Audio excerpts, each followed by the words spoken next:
오늘 말씀의 제목 한번 따라 하실까요? 성전을 찾는 것은 하나님의 도움을 만나는 것입니다. 아멘. 믿음 되길 바랍니다.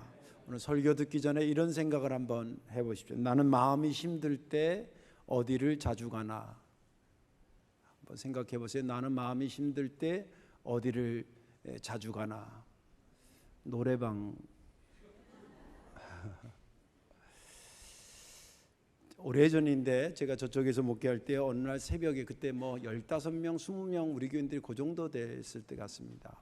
어느 날 새벽에 나갔는데 여자분이 저 뒤에 가서 이제 교회도 조그맣긴 했지만 아무튼 제 끝자리에 이렇게 와서 예배를 드리는데 얼굴이 검해요. 피부가 좀 검은 스타일인 줄 알았어요. 얼굴이 검게 이렇게 해서 예배 드렸는데 새벽 기도 성격상 예배 드리고 나서 누굴 못 만나잖아요. 끝나고 이제 갔는데 그리고 계속 오시더라고요. 한 달 이상 계속 오시더니 어느 날에는 주일날 낮에 오신 거예요. 너무 감사해. 그 당시에는 이제 교회가 아까도 말한 건 작아서 뭐 이렇게 지역장이니 신방전사 이런 분들이 없었어요. 그냥 누가 하나 이게 주보 정도 나눠주거나 뒤에 이렇게 비치해서 그냥 들고 들어오고 이제 그 정도밖에 안 됐었습니다. 근데 이제 그러니까 예배 끝나고 나서 저분을 새벽기도 때 오신 분인지 딱 아니까 저분을 꼭 만나야 되겠다. 그리고 축도를 딱 끝나고 가장 먼저 누굴 쳐다봤을까요? 그 사람을 딱 쳐다봤는데 쏙 가고 없어. 그런데 어디 교회 가서 이거 예인데 가서 다른 교회 가서 예배 드릴 수 있잖아요. 예배 드리면 축도 전에 나가면 안 돼요. 예의가 아니에요. 예의도 아니고 신앙도 아니에요. 그리고 어떤 사람은 미국 교인들은 심지어는 늦게 오더라도 축도 시간은 꼭 참석한대요. 근데 하나님한테 축복받기를 원하잖아요. 근데 아무튼 뭐 사정이 있었죠. 근데 축도했는데 끝내 없어. 그 다음 주도 오긴 왔어요. 오지를 않았으면 되는데 오긴 오는데 축도 끝나고 보면 없어. 근데 그러다가 이제 지났는데 어느 날 그리고 한 달 이상 또 지났는데 우리 교회 집사님 한 분이 저한테 와서 목사님 그 새벽에 오시고 저녁에 오신다는 주일날 오신다는 그분이요. 제가 동네에서 우연히 만났다는 거예요. 그래서 그분하고 이제 얘기하니까 등록하라고 그랬겠죠. 그러니까 등록하고 싶었는데 여러 가지 정황이 그래서 좀 많이 망설이고 있다고 이제 그런 얘기를 했다고 저한테 연락을 준 거예요. 그래서 제가 그 당시만 해도 뭐 핸드폰이 있고 이런 시대가 아니에요. 전화번호 안 알려주면 뭐 알 방법이 없는 시대인데 그래서 그 집사님한테 주중에 그분을 또 만나가지고 이번 주에는 교회 오셔가지고 예배드리고 절대 도망가지 말라 그래라. 꼭 남아 있어라 그래라.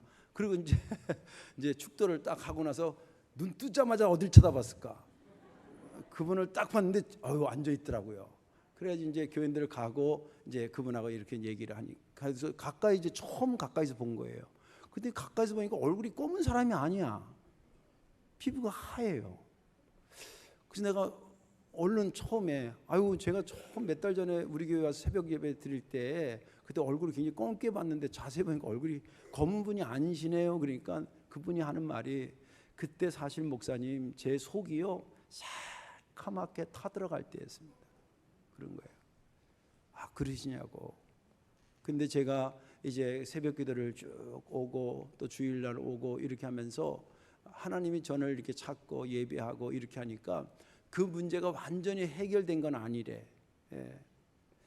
그런데 일단 제 마음이 이렇게 편해졌어요.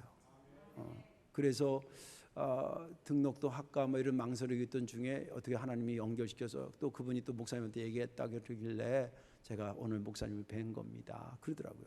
그래서 제가 등록하라 그랬죠. 같이 기도하고 고민하고 그러면서 이제 신앙생활 본격적으로 하기 시작했습니다. 남편이 바로 오지 않았어요. 왜냐하면 여러 가지 복잡한 상황이 있어가지고 그래서 잘 등록도 못 하고 있다가 나중에 이제 정확히는 모르겠는데 아무튼 몇 개월 뒤인가 1년 뒤인가 남편이 등록하고 그리고 그 집에 딸과 아들이 있었는데 얘네들도 엄마 따라서 등록해서 신앙생활 예쁘게 잘했어요. 그래서 하나는 교대를 졸업해가지고 초등학교 교사가 되고 또 신랑도 선생님을 만나서 지금 서울에서 신앙생활 잘하고 학교 직업도 잘 갖고 있고, 또 그 둘째 아들도 성실하게 신앙생활 잘하고, 그 청년은 이제 계속 다니다가 그때 학생 때인데 좀 다니다가 이제 우리 교회도 커지면서 청년 때 또 다른 애랑 눈이 맞아가지고 결혼해가지고 지금도 행복하게 신앙생활 잘 하고 있습니다. 성전을 찾는 것은 하나님의 도움을 만나는 것입니다. 믿음 되시길 바랍니다. 오늘 본문에 있는 말씀은 시편 121편에 있는 말씀이죠. 시편에 대해서 먼저 잠깐 설명할 게 있어요.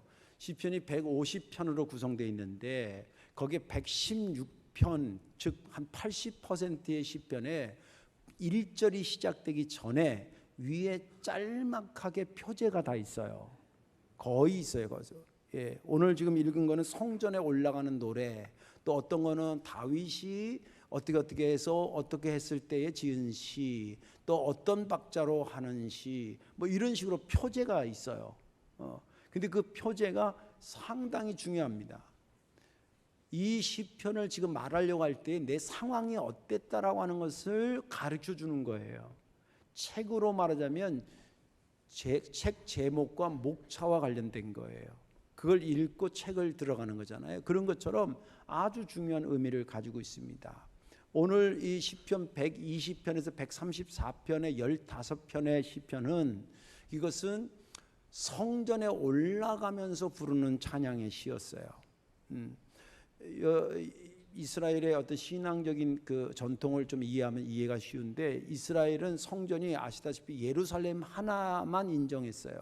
우리로 말하면 서울에 감리교회가 하나 있는 거예요. 그리고 여기는 회당 성격으로 지역에 이렇게 모여 예배하다가 절기가 되면, 다시 말해서 유월절이라든지 맥주절이라든지 추수감사절에 해당되는 초막절이 되면 자기네 지역에 있는 회당에서 모이지 않고 무조건 다, 남자가 8세 이상 되면 무조건 다 예루살렘에 있는 성전에 갔었어요. 엄마도 물론 갔지만. 예. 그래서 거기 가서 예배도 드리고 제사도 드리고 이제 그렇게 하는 것이 그들의 전통이었습니다. 그런데 지금처럼 차 타면 금방 가는 그런 시대가 아니잖아요. 몇천 년 전이니까 다 걸어가거든요. 그러니까 걸어가니까 이스라엘이 아무리 적어도 몇 날 며칠 걸어가는 거예요. 뭐 길게는 일주일 걸어오는 사람도 있고 3일 걸어오는 사람도 있고 뭐 이렇게 걸어옵니다. 근데 걸어오는데 군인으로 말하면 그냥 가는 게 아니라 군가 부르면서 가듯이 성전을 향해 가면서 성전에 올라가는 노래를 부르면서 가는 거예요. 근데 이게 중요한 것은 뭐냐면 왜 내가 지금 성전에 가는지가 담겨져 있는 거예요. 무슨 말인지 알겠죠? 그런데 우리 초등학교 때 조금 그러던 게 있다가 없었는데 향토단인가 뭐 이런 게 있어가지고 학교까지 개별적으로 오지 말고 그 동네별로 20명, 20명, 10명씩 이렇게 묶어서 그렇게 학교를 오고 그 향토단에 반장들이 있었어요. 그러면 가면 노래도 부르고 막 그래요. 근데 그 노래가 무슨 노래겠어요? 나 기억은 안 나는데 학교 가지 말자. 왜 가? 싫어 죽겠네. 이런 노래가 아니에요. 배우면 뭐 좋다라든지 우리 가서 열심히 친해보자든지 뭐 이런 노래를 부르며 가는 것처럼 성전에 올라가면서 부르는 노래가 왜 성전에 가고 있는지에 대한 노래를 부르는 거예요. 오늘 본문에 제가 들어가면서 왜 이걸 장황하게 설명하냐면 오늘 제가 은혜 받은 부분은 그 표제와 그 내용과 연결되면서 은혜가 됐던 거예요. 예. 오늘 여기 표제 121편은 성전에 올라가면서 부르는 노래래요. 그러니까 우리로 말하면 교회 가면서 이런 마음으로 오지 않겠나, 이런 겁니다. 여기 이렇게 기록되어 내가 산을 향하여 눈을 들리라. 나의 도움이 어디서 올꼬? 나의 도움은 천지를 지으신 여호와 하나님으로부터 오지. 그 하나님이 나를 넘어지지 않도록 붙잡아 주시고 나를 지키시기 위해서 세상에 졸지도 주무시도 않는 그분이 나를 지키시고 그분이 나의 그늘이 되셔서 낮에 뜨거운 태양에서도 나를 지켜주고 밤에 그 싸늘한 추위에서도 나를 지키시는 하나님이시다. 그는 나를 환난에서 건져주시고 그 환난에 건져주는 것뿐만 아니라 내 영혼도 지켜주시고 언제까지 그 일을 하시는 분이냐? 지금부터 영원까지 그 일을 멈추지 않게 하시는 하나님이로다. 이 노래를 부르면서 성전을 향해 갔다. 근데 가만히 묵상해 보니까 이때 이 사람들만 그런 게 아니라 우리 성도들도 그러고 부르고 나올 것 같고, 저도 고민거리가 있을 때 제가 어디 가겠어요? 성전에 찾아서 엎드려 기도하고 그런 거 아니겠나. 그러면서 은혜가 됐습니다. 오늘 말씀에 은혜 받으시고요, 고민거리가 생길수록 성전을 가까이 하시기를 주의 이름으로 축원합니다. 제가 어떤 분 집사님 교회 잘 안 와서, 집사님 요새 왜 교회를 이렇게 잘 못 와요? 너무 고민스러워서 못 가요. 그래도 고민이 많을수록 교회 와야지. 목사님, 내 속도 고민이 너무 커서 교회를 못 한다는 거예요. 막 옆에 간질간질한 걸, 그래 오지 마라 너, 막 그러고 싶어. 그냥 그래도 그게 성경 말씀이 아니니까, 그래도 집사님 마음 추스리고 오셔야 됩니다. 여기 와야 하나님 도움을 받아요. 그렇게 합니다마는, 오늘 말씀을 듣는 저와 여러분들 살다가 날마다는 아닐지 모르겠지만 큰 고민거리가 있을 때 그 문제도 하나님의 전에 가서 풀어야지, 하나님의 도우심으로 풀어야지, 그런 마음 가지고 성전을 찾는 저와 여러분들 되시기를 주님의 이름으로 축원합니다. 오늘 설교 본론에 들어가기 전에 패턴을 조금 달리합니다. 하나는 뭐냐면, 그러면 성전을 찾는다는 의미가 뭘까? 성전을 찾으라 그랬는데 성전을 찾는다는 의미가 뭘까라고 하는 것을 설명드리겠고, 이거 신학적으로 아주 중요한 내용입니다. 그리고 이제 본론으로 들어가서, 그러면 왜 그 성전을 찾는 것이 하나님의 도움을 받는 것일까를 설교하려고 합니다.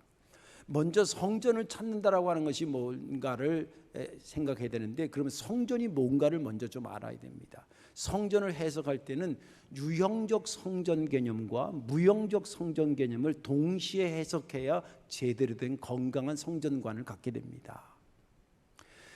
먼저 유형적 성전에 대한 이야기는 뭐냐면, 쉽게 1차적 성전에 대한 1차적 해석인데, 이것은 예배당 개념으로 이해하시면 됩니다. 건물의 개념이나 어떤 형태의 개념으로 이해하시면 된다는 거예요. 성경에 보면 가시적으로 나타난 게 돌단부터 시작해요. 돌로 단을 쌓아서 거기다 제물을 드리고 하는 것이 첫 번째 등장하는데, 그 전에 제사 지내는 게 나와요. 그때는 무제단의 시대예요. 어떤 형태인지 자료가 안 나와. 예를 들자면 가인도 제사를 드리고 아벨도 제사를 드렸다 그랬잖아요. 분명히 나오거든요. 근데 어떤 제단에다 드렸다는 말은 없어요. 그래서 이름하여 그는 알 수 없다 해서 무제단의 시대인데, 공식적으로 들은 것이 돌단의 시대입니다. 돌로 단을 쌓아서 거기서 제물을 바치기도 하고 그랬다는 거예요. 돌단 시대가 있고, 그리고 두 번째 나온 게 뭐냐면, 이스라엘 백성들이 출애굽해가지고 광야로 나왔을 때에 성막을 짓게 합니다. 이게 성막 제단이에요. 성막 성전이라 그래요. 그리고 40년 지난 다음에 가나안 땅에 들어가서 사사시대를 지나면서 한 400~500년이 세월이 지나고, 그리고 드디어 다윗 왕 때의 성전에 대한 것이 나와요. 그러다가 결정적으로 그의 아들 솔로몬 때 지은 것이 눈에 보이는 성전이에요. 지금처럼 이런 성전이에요. 눈으로 볼 수 있는 게 특징입니다.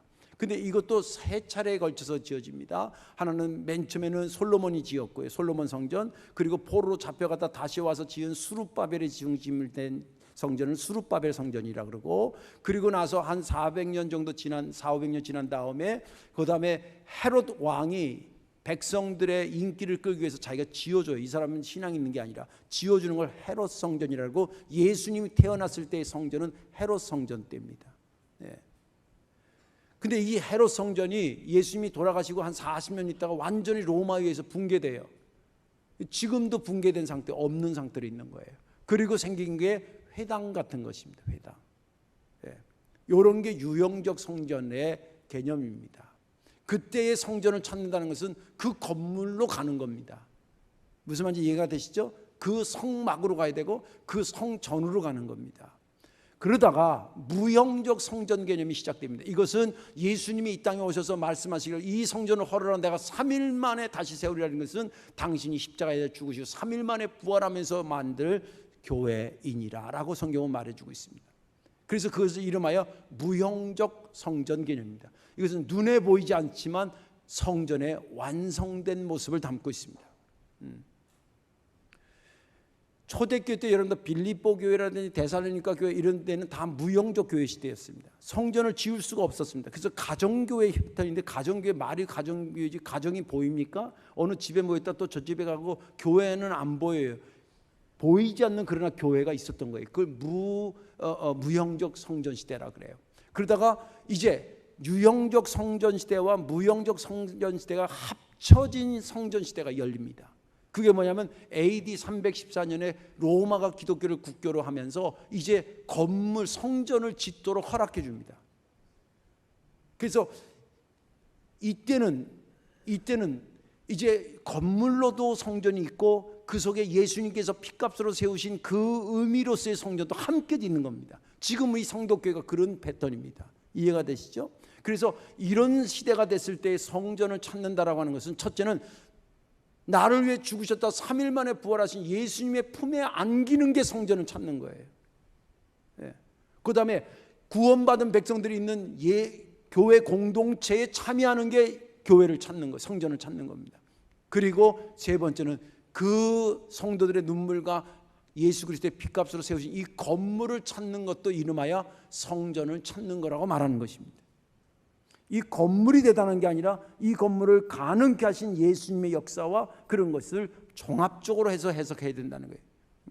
그래서 성전을 찾는다 그럴 때 건물을 찾는다 개념이 아니라 그것도 포함되지만 예수님의 품에 안기는 거다라고 하는 것을 먼저 전제를 해요.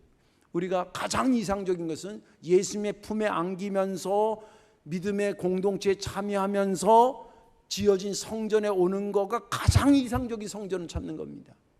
그런데 시공간의 한계가 있어서 예전에 내가 부산에 출장을 갔어요. 성도교회 못 와요. 그래도 마음은 주님의 품에 안겨요. 이 사람은 성전을 찾는 사람이라고 볼 수 있다 이 말이에요. 무슨 말인지 이해가 되시죠? 이렇게 여러분들 신학적인 식견을 가져야 됩니다. 어떤 엉뚱한 막 설교할 때 보면 교회가 건물이 아니다는 얘기를 너무 강조하다 보면 그렇게 되면 무교회주의로 빠져요. 한때 우리나라 19세기 초기에 20세기 초기에 함석환 씨나 이런 사람 통해서 무교회주의자 막 퍼졌고, 김교석 이런 사람들을 통해서. 근데 내가 그 당시 사람은 아니지만 그걸 공부하면서 이렇게 가면 반드시 신앙은 소멸된다. 지금 무교회주의자가 여기 젊은 애들은 무교회주의 뭐 얘기하면 한 명도 모를 거예요. 없어졌다 이 말이에요. 없어졌다 이 말이에요.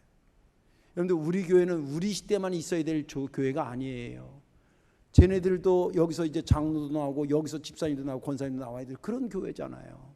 우리 믿음의 후손들이 이어서 다녀야 되고 주님 오실 때까지 주님을 기다리는 공동체로 있으려고 그러면 건물이 있어야 돼요. 건물 없어도 교회는 교회가 될 수 있어요. 그러나 건물이 있는 게 가장 이상적인 거예요. 할렐루야. 그러니까 여기를 찾는 것 자체가 여러분의 신앙을 고백하는 것, 주님의 품에 안기는 것을 의미하는 거라는 거예요. 자, 이제 교회가 어떤 것이고 성전을 그러니까 찾는 게 어떤 거라는 것을 여러분 알았어요. 그러면 중요한 질문이 뭐냐? 그러면 왜 성전을 찾으면 마음에 도움을 받고 위안을 받냐는 거예요. 그 첫째는 성전을 찾는 성도들의 마음을 하나님이 다 아시기 때문이에요. 할렐루야. 성전을 찾는 그 성도들의 마음을 하나님이 다 아시기 때문에. 여러분 생각해서 하나님은 전지전능하신 하나님이라는데 성전을 찾는 성도들의 마음을 아실까요? 모르실까요? 당연히 아셔요. 당연히 아십니다. 오늘 본문은 아신다, 또 그 성전을 찾는 자의 마음이 어떤 상태고 그것을 알고 계시고 그것을 해결하실 분이라는 것이 쭉 전체 다 있어요. 오늘 1절을 보면 1절에 이렇게 기록했어요. 내가 산을 향하여 눈을 들리라. 나의 도움이 어디서 올까? 여기 안에는 결정적으로 성전을 왜 찾는지에 대한 이유를 소개하는 결정적인 단어가 두 개 나옵니다. 하나는 산이라는 것이고 하나는 누가 돕지라는 말입니다.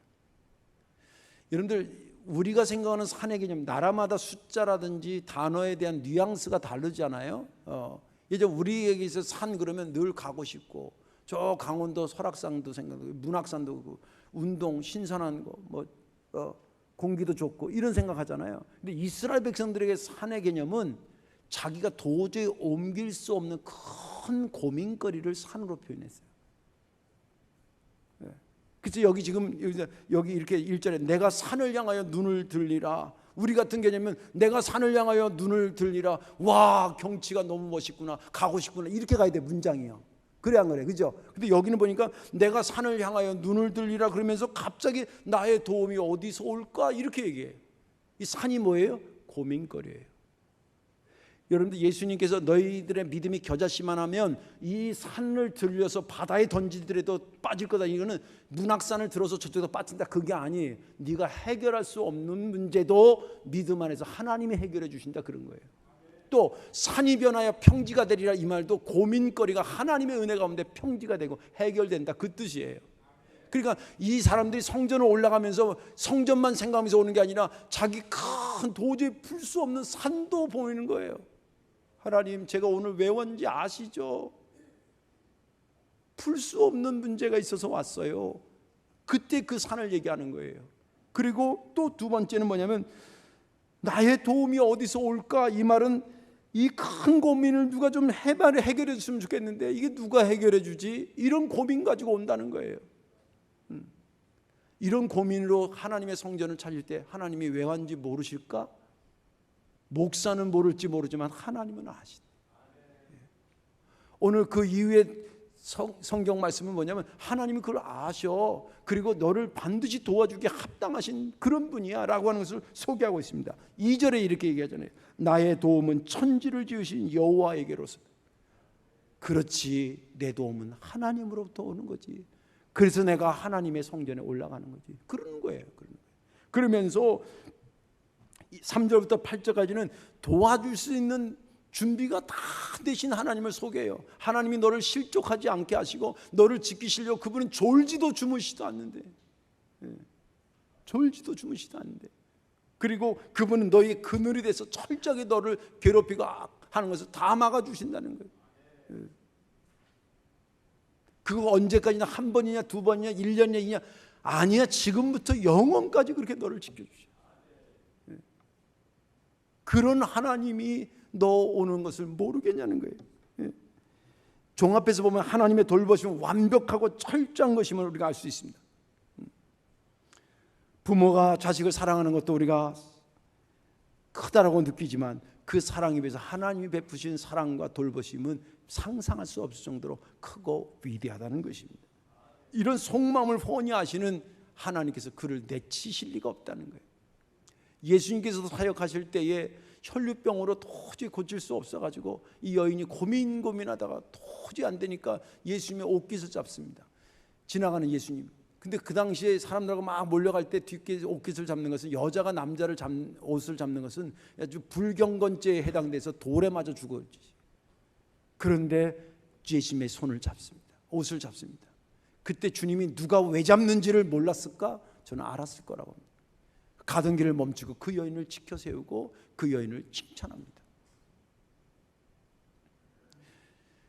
예수님께서 그를 내치지 않고 그에게 그 고민과 큰 것을 해결해 주신 것처럼 이것을 성전 개념으로 바꾸면 예수님을 찾아간 그 여인이나 성전을 찾는 우리가 같은 동일한 의미고, 그렇게 온 자를 주님께서 계시기 때문에 그것을 해결하신다는 것입니다. 내 인생에 큰 고민거리가 생길 때마다 주님 계신 성전을 찾으십시오. 이것은 주님이 여기만 계시고 딴 데는 안 계신다는 개념이 아니라 여기 계시는 게 맞으니까, 또 주님의 핏값으로 세우신 것이니까 이것을 찾아서 여러분들이 고민이 주 안에서 해결되는 역사가 있기를 주의 이름으로 축원합니다. 마지막 하나는 왜 성전을 찾으면 하나님의 도움을 만날 수 있냐면, 성전은 예수님의 피로 세웠기 때문입니다. 성전은 예수님의 피로 세웠기 때문에. 사도행전 20장 20절 28절을 보면 이렇게 기록되어 있습니다. 여러분들은 자기를 위하여 또는 온 양떼를 위하여 삼가라. 성령이 그들 가운데 여러분들을 감독자로 삼고 하나님이 자기 피로 사신 교회를 보살피게. 교회를 지금 표현하는데 하나님이 자기 피로 사신 교회를 보살폈다 라고 기록하고 있습니다. 성전은 예수님의 피로 세워졌다는 거예요. 이거는 두 가지 관점에서 해석할 수 있는데, 하나는 구원론적 관점입니다. 구원이라는 건 죄에서 건진받는 건데, 성경이 말하기, 하나님 말하기를 피 흘림이 없이는 사함이 없다 그랬기 때문에 주님이 죽으신 거예요. 그 다음에 심정적 해석 방법이 있어요.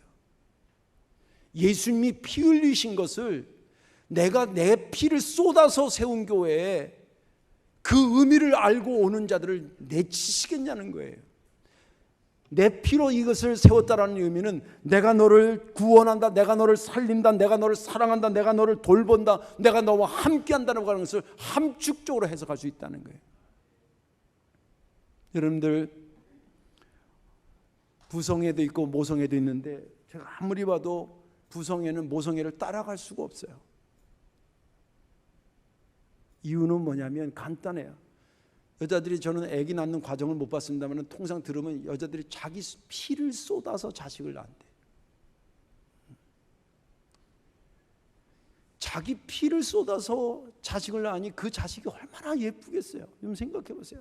그러니까 여러분들 그 교회에서 이거 잘 지켜야 될 예인데, 내가 볼 때 애가 조금 거시기해. 근데 그 엄마는 너무 예쁘다고 막 이러면, 아유 주책 떨, 이러면 안 돼요. 그 얘기 하는 사람이 주책 떠는 거예요. 내 피를 쏟아서 난 자식이라는 거에 더 이상 말이 필요 없어. 그 왜 예뻐하냐, 뭐 너무 예뻐하냐, 이거 다 사족의 말이, 그 필요 없는 말이라 이 말이에요. 여러분들, 그런 것으로 확대 해석해서 예수님이 이 교회를 세우기 위해서 당신의 피를 쏟았다고 생각해봐요. 그 피의 의미를 알고 도와달라고 오는 교인들을 주님 나 모른다고 내치겠냐 이 말이에요. 한번 생각해 보세요. 그리고 예수님께서 3년 동안 사역하는데 그분의 특징이 여러 가지 있는데 그 중에 특징 중에 하나가 뭐냐면 자기를 찾아온 사람을 내쫓은 적이 없어요. 여러분, 예수님을 찾아온 사람을 분류하면요, 다 큰 고민거리가 있던 사람이고 큰 도움이 필요했던 사람이, 몸이 아픈 사람이 왔어요. 고쳐달라는 거 아닙니까? 오병이의 기적의 역사에 왔던 사람들도 두 가지예요. 하나는 말씀이 갈급한 사람들이고 하나는 경제적으로 어려운 사람들이었어요. 그래서 빵을 만들어 주니까 다음번에 왔을 때 막 몰렸는데 저들이 지금 빵 때문에 나를 찾는다는 걸 주님이 알고 계셨잖아요. 며칠 하는데 며칠 먹을 걸 들고 다닐 만큼 여건이 안 되는 거예요. 경제적으로 어려운 사람입니다. 예. 말씀에 갈급했던 사람입니다. 또 삭개오 같은 사람은 돈은 좀 벌었는데 외로움에 갈등했던 사람이에요. 힘들었던 사람. 여러분, 현대의 진짜 문제 중에 하나는 외로움이에요. 고독감이에요. 예. 삭개오가 그랬던 사람이잖아요. 근데 삭개오 같은 사람이 왔을 때 그 사람을 내치지 않았어요. 오히려 그를 불러서 그 집에 들어가기까지 했어요. 그 다른 사람들이 팔짱 끼고, 야 니네 선생님은 좀 이상해야, 어떻게 맨날 저 죄인들하고 어울려고 그 집에 가고, 저 죄인인지 모르고 늘 전능하시다면서 왜 그 죄인인지 모르고 저 집에 가서 같이 밥 먹고 그러냐고, 그렇게 핀잔 아닌 핀잔을 줬어요. 그랬거나 말거나 주님은 자기를 찾아오는 눈빛만 보면 너 저리 가라고 내쫓지 않으셨어요. 그분이 피 흘려 세운 게 교회예요. 이 성전에 오는 사람들을, 그러니 그분이 내쫓게, 내 피로 세운 교회에 온 내 백성들을 내가 내쫓겠냐는 거예요. 그래서 이곳에 오면 주님의 위로와 도움을 받게 되는 것입니다. 이제 말씀을 정리하겠습니다. 왜 하나님은 이 시대에 이 엄청난 대가를 지불하면서 당신의 아들의 핏값이라든지 상상할 수 없는, 값으로 환산할 수 없는 그것이라든지, 또 우리 교회가 이런 성전이 되기까지 성도들이 얼마나 많이 기도하고 눈물을 흘리고 그분들이라고 돈이 막 차고 넘쳐서 헌금한 사람들이 아니에요. 제가 여기 처음 왔을 때 우리 최강영 목사님이 이분들이 이 건축할 때, 사성전할 때 헌금한 사람의 명단을 주시더라고요. 깨알같이 있더라고요. 저는 그분들이 얼마나 소중한지 몰라요. 그분들이 했기 때문에 제가 와서 목회하게 됩니다. 예. 너무 감사한 거예요. 하나님은 왜 이 시대에 이런 큰 대가를 지불하면서 이 성덕교회를 있게 하셨겠냐는 거예요. 당신 자신을 위해서 천만의 말씀이에요. 착각하면 안 돼요. 하나님은요, 성전이 있고 없고가 당신의 존재 여부를 결정하는 거 아니에요. 예를 들자면 우리같이 큰 교회다, 그럼 하나님이 크신 겁니까? 그 저 지하에 개척교회 조그마한 교회에서 하면 하나님이 작은 겁니까? 그거하고 이거하고 상관없어요. 그럼에도 불구하고 이 교회를 지은 것은 철저하게 우리를 위해서 있게 하신 거예요. 사람이라는 게 연약한 존재라서 눈에서 보이면 가까워지고 눈에서 안 보이면 마음에서도 멀어지고, 서양 속담이 그런 게 있어요. 마찬가지잖아요. 우리들이 신앙생활하는데 이 성전이 있다라고 하는 거, 물론 믿음으로 예수님이 나와 함께 하신 건 믿지요. 근데 이 성전이 있다는 게 여러분들 신앙생활하는데 얼마나 든든한 버팀목이 되는지 몰라요. 우리를 위해서 주님께서 이 성전을 있게 하신 거예요. 이 성전의 문턱이 여러분들이 두고 계속 들락날락하면서 그래서 문턱이 닳고 말이죠. 여러분들 앉아있는 의자가 하도 앉아서 기도해서 탈색이 되고 말이죠. 그런 역사가 있는 교회가 돼야 되는 거 아니에요. 이 성전이 어떻게 지어진 건데, 우리를 위해서 이런 것을 왜 주신 건데, 우리와 관련된 것들을 위해서 주님께서 이 교회를 세우시고 이렇게 역사하고 계시는 것입니다. 큰 고민이 있어도 오시고 큰 고민이 없어도 오시고 이 성전을 통해서 하나님의 도움의 손길로 저와 여러분들의 삶이 더 복되시길 주님의 이름으로 축원합니다. 기도하겠습니다. 사랑과 은혜가 많으신 아버지 하나님, 오늘도 귀한 말씀 주셔서 감사합니다. 성전을 찾는 것은 하나님의 도움을 만나는 것이라고 하는 것을 우리에게 선언해 주셨사오니 이 성전을 찾는 자마다 하나님의 도우심으로 큰 산이 평지가 되는 놀라운 역사 주인공들 되게 하여 주옵소서. 예수님의 이름으로 축복하며 기도하옵나이다. 아멘.